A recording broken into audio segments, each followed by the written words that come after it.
yan, na nachichismis silang dalawa. Problema, kami nga nagulat dun eh. Ay, meron pala kayong mga, ano.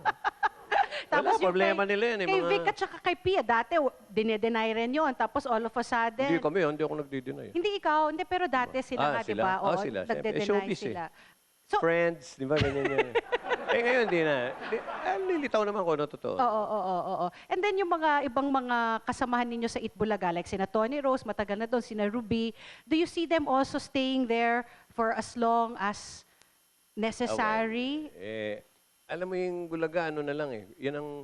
Actually, yan ang #1 reality show sa buong telebisyon ng Pilipinas. Eh. Kasi ang dami na nangyari, di ba?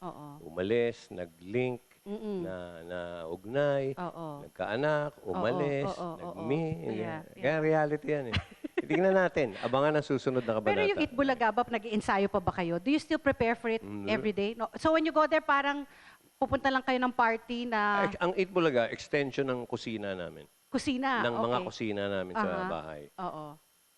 Alam niyo bang hindi kami, mula nung 79, kami ni Vic, hindi ko kami nagme-makeup dyan. Hindi kami nagme-makeup. Walang makeup? Yeah, ganun lang namin mga langis sa ilong namin. hindi sa amin show eh.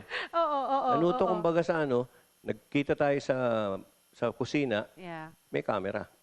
Ganun lang. Ganun lang. So talagang very casual. Hindi katulad ng mga pogi at mga magagandang artista.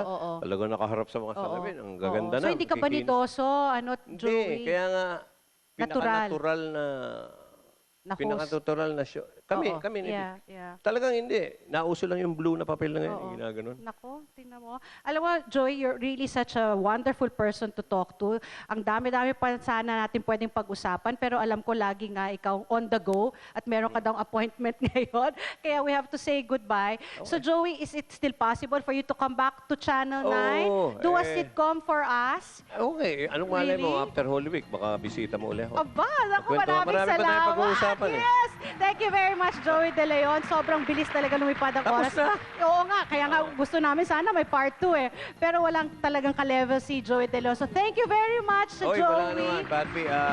Yes. Salamat sa inyo. Naku, salamat kay Direk, talaga. Sa lahat ng mga... Kinikilig mong lahat ng staff talaga dito.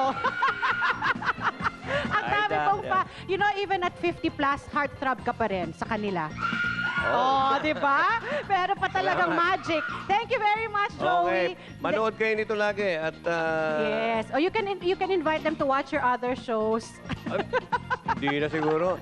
Dito na lang sa Showbiz ka. Okay. Thank you.